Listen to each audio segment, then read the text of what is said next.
NLP का ये presupposition है, we have within us all the resources we will ever need, and there is a picture, right, so which can be seen very vividly. बहुत आराम से इसको आप देख सकते हो। Now what does that picture says? You have raised up your hands. सबसे पहले हम मधुर से पूछते हैं। यस मधुर। सर जो फर्स्ट पिक्चर है सर, फर्स्ट पिक्चर में उसका सीट था, उसने सर ऊपर आने की सर बिल्कुल एफर्ट नहीं किया। ओके। एंड सर जो सेकंड पिक्चर है उसने सर एफर्ट लगाया सर, बाद में सर फर्स्ट पिक्चर में एफर्ट नहीं किया, सेकंड पिक्चर में उसने एफर्ट लगाया, बाहर निकल आया, राइट। जैसे कि रास्ते में बहुत सारे ऑब्स्टिकल्स आते हैं, लेकिन अगर हम अपनी गोल की तरफ अपने टारगेट फिक्स रखेंगे तो हम जरूर ग्रो।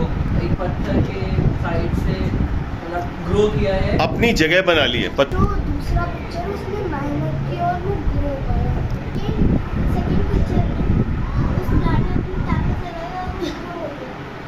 सर जैसे हम लोग होते हैं, जैसे हमारे ऊपर कोई पत्थर डाल देता है तो हम लोग उसी से लड़ने लग जाते हैं। Sir one plant is give up, ये didn't plant didn't try to come out. Sir जैसे फर्स्ट पिक्चर है उसमें जो पत्थर है वो रूट के बगल बीच में आ गया और रूट उससे जा नहीं पाई, इसलिए उसने अपना फोर्स नहीं लगाया, उसमें टाइम वेस्ट नहीं करा। रास्ता चेंज कर लिया, उसमें टाइम वेस्ट ये है कि हमें अपना ऑब्स्टिकल से डरना नहीं चाहिए, अगर चाहे कितना भी बड़ा ऑब्स्टिकल हो। अगर सर जैसे हम किसी प्रॉब्लम में फंसते हैं तो जिसने हमको प्रॉब्लम में फंसाया हम उससे लड़ते हैं, और जो सेकंड पिक्चर है उसमें है कि उसने प्रॉब्लम में फंसाया लेकिन उसने उससे लड़ाई नहीं करी और बड़ा हो गया। Very good, please give a big round of applause. Very good, क्या बात, बहुत बढ़िया। देखो ये बड़ी छोटी छोटी चीज़ें हमारी लाइफ में बड़ी मायने रखती हैं। एंड सेकंड पिक्चर में उसने उस रूट ने कोशिश करी एंड उसने एक प्लांट उगा दिया। प्लांट है तो फर्स्ट पिक्चर में जो प्लांट है सर उसके ऊपर पत्थर है तो it is fighting with that rock, तो वो बाहर नहीं निकल पाया। और जो सेकंड पिक्चर है उसमें जो रॉक है उसने उससे फ्रेंडशिप करी और फ्रेंडशिप से तो हर एक प्रॉब्लम सॉल्व हो जाती है, तो वो बाहर निकल। Very good. पत्थर आया जो कि हमारे लाइफ में भी आता है, कुछ कुछ परेशानियाँ जैसे इस में आई। हम लोग भी एक रूट की तरह हैं, हमारी लाइफ में भी ऐसे बहुत सारी चीज़ें आती हैं, पर जो दूसरी हमारी थी हमारे पास जो रूट थी, जब हमने उसमें कोशिश करी तो हम ग्रो हो गए। Very good. हमारी लाइफ में भी हम लोग भी एक रूट की तरह ही होते हैं, और हमारी लाइफ में भी बहुत सारी ऐसे ऑब्स्टिकल्स आते हैं, और अगर हम उन ऑब्स्टिकल से लड़ने लग जाएंगे और उसमें टाइम इन्वेस्ट करेंगे, हमारी सारी एनर्जी तो वहीं लग जाएगी। हम ग्रो, हमारा ऑब्जेक्टिव से मीट आउट कब करेंगे? तो it is very simple and very clear. This is the NLP pre supposition.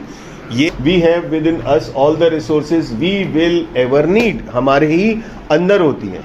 आप देखो कि बहुत सारे लोग बीच रास्ते में ही अपनी ऑब्जेक्टिव्स को छोड़ देते हैं, परेशान हो जाते हैं, अरे ये तो हो नहीं पाएगा, ये तो हम कर नहीं सकते हैं, और उसके बाद वो उस डेस्टिनेशन पे नहीं पहुंच पाते हैं।